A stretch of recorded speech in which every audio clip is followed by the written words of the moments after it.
नमस्कार, आप देख रहे हैं खबर 100 में हूं आपके साथ राहुल मौर्य। आइए रुख करते हैं इस वक्त की बड़ी खबरों पर, लेकिन उससे पहले एक नजर हेडलाइंस की ओर।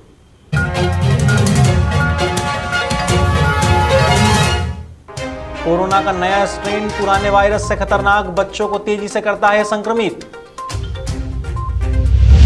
बातचीत से पहले किसानों की नई मांग, बिजली सुधार बिल को वापस ले सरकार। कांग्रेस अध्यक्ष बनने से हिचक रहे राहुल गांधी, पार्टी ने तैयार किया प्लान बी।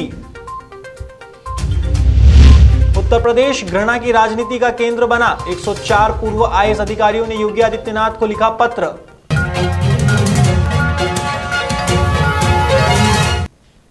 बीते दिन सीएम शिवराज सिंह चौहान ने राज्यपाल से मुलाकात की। इस मौके पर उन्होंने मीडिया से चर्चा करते हुए बताया कि उन्होंने राज्यपाल को अनेकों गतिविधियों की जानकारी दी और चर्चा की।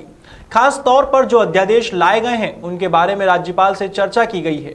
इस दौरान उन्होंने प्रदेश एवं देशवासियों को नए साल की बधाई भी दी है। चर्चा की, जो हमने अध्यादेश किए हैं उनके बारे में जानकारी की, प्रदेश की स्थिति के बारे में चर्चा हुई, शिक्षा के बारे में चर्चा हुई। अनेकों विषय थे जिन पर हमें हमको जानकारी देना है। मैंने आवश्यक समझा, जानकारी दी, चर्चा की। सर, इस मुलाकात के मंत्रिमंडल विस्तार को लेकर मैं आपको पहले बताऊंगा, आप चिंता क्यों। सर, ये मंजूरी मिल गई है क्या जो नया अध्यादेश आया है? वो उनका अधिकार है, मैं ऐसे कैसे बोलूं। देशवासियों को, आप सब मित्रों को नए साल की शुभकामनाएं।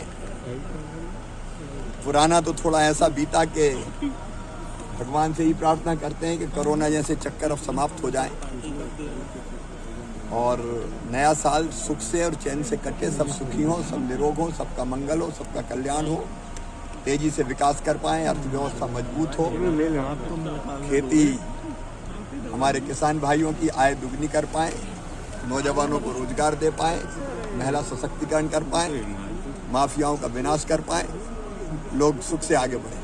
बीते दिन मंदसौर की सीतामऊ पुलिस ने थाना प्रभारी पर गोली चलाकर फरार हुए अमजद लाला के पुराने साथी आसिफ लाला को गिरफ्तार किया है। गिरफ्तार करने के बाद आसिफ लाला को जब पैदल गांव में लाया गया तो आसिफ से त्रस्त लोगों ने आरोपी की पिटाई कर दी। बता दें, आसिफ और अमजद ने कुछ साल पहले मंदसौर कोतवाली क्षेत्र में अपहरण किया था। इस मामले में दोनों ही लंबे समय से फरार चल रहे थे। इसके चलते आसिफ की गिरफ्तारी पर पुलिस कप्तान ने 5,000 रुपए का इनाम भी घोषित किया था। पुलिस के अनुसार आरोपी के पास से एक 315 बोर का देसी कट्टा और कारतूस मिले हैं। लॉकडाउन के चलते मध्याह्न भोजन का लाभ स्कूली बच्चों को नहीं मिल पा रहा था। अब ऐसे में प्रदेश सरकार मिडिल और प्राइमरी स्कूल के बच्चों को राशन किट वितरण कर रही है। इसके तहत बच्चों को दाल और तेल वितरण किया जा रहा है। इसी कड़ी में देवास जिले के खातीगांव अंतर्गत बिजल गांव में मिडिल और प्राइमरी स्कूल के बच्चों को मध्याह्न भोजन राशन किट वितरित की गई। इस अवसर पर क्षेत्रीय विधायक आशीष शर्मा सहित अन्य वरिष्ठ जन उपस्थित रहे।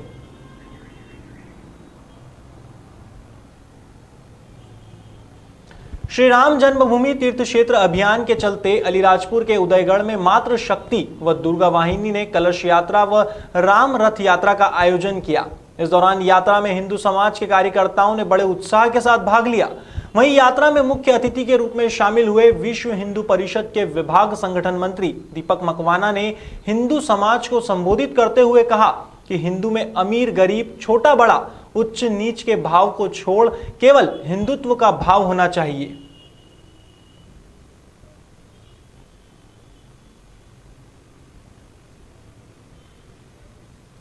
नववर्ष के आगमन के पूर्व से ही श्री महाकालेश्वर मंदिर में दर्शनार्थियों की संख्या बढ़ती जा रही है। अब ऐसे में श्री महाकालेश्वर मंदिर प्रबंध समिति की बैठक में लिए गए निर्णय के अनुसार 30 व 31 दिसंबर और 1 व 2 जनवरी को दर्शनार्थियों को बैरिकेड्स से दर्शन करवाए जाएंगे। दर्शनार्थियों का नंदी हॉल में प्रवेश वर्जित रहेगा। इसे लेकर कलेक्टर आशीष सिंह ने बताया कि श्री महाकालेश्वर मंदिर प्रबंध समिति के इस निर्णय का कड़ाई से पालन करवाने के निर्देश दे दिए गए हैं। महाकाल मंदिर प्रबंध समिति की बैठक हुई थी और कुछ महत्वपूर्ण निर्णय उसमें लिए गए हैं। एक तो वर्तमान में यह देखने में आ रहा है कि जो श्रद्धालुओं की संख्या है वो बहुत ज़्यादा है। जैसा कि एक्सपेक्टेड रहता है कि साल के आखिरी में या नए साल के शुरू में श्रद्धालुओं की संख्या बढ़ती है, और इस बार भी वही हुआ है। तो हम लोगों ने निर्णय लिया है कि अभी तक जो 2 स्लॉट में 1500 अधिकतम श्रद्धालु दर्शन कर सकते थे, उसको हमने बढ़ाकर 3500 कर दिया है। एक स्लॉट में जो 2 घंटे का होता है उसमें अधिकतम 3500 श्रद्धालु जो है दर्शन कर पाएंगे। तो इससे हमारी संख्या जो है काफ़ी ज़्यादा बढ़ जाएगी जो श्रद्धालु दर्शन कर सकेंगे, और साथ में जो समय भी है जो रात में 9 बजे तक होता था उसको बढ़ा के हम लोगों ने 9:45 तक कर दिया है, जिससे कि 10:30 की शयन आरती से पहले सभी श्रद्धालु चले जाएं।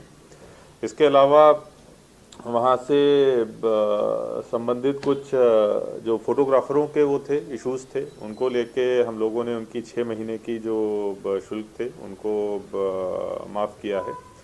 साथ में जो ओंकारेश्वर मंदिर के प्रबंधन को लेके भी एक विषय उसमें रखा गया था, तो उसमें जो अभी अखाड़े के विनीत गुरु जी हैं उनको उसका वापस पूजन का अधिकार जो है उनको सौंपे गए हैं। इसके अलावा बजट जो था वहाँ का महाकाल मंदिर का वो अप्रूव किया गया है। लगभग 84 लाख रुपए की आय जो है वो दर्शाई गई है। हालांकि अभी उसमें से जो कुछ स्मार्ट सिटी के द्वारा मिडवे जोन की दुकानें महाकाल मंदिर समिति को दी जानी है, उससे और ज़्यादा इनकम होने की संभावना है। उसको अनुपूरक बजट के रूप में हम लोग लेके आएंगे। तो ये कुछ महत्वपूर्ण निर्णय थे जो महाकाल मंदिर के प्रबंधन समिति में।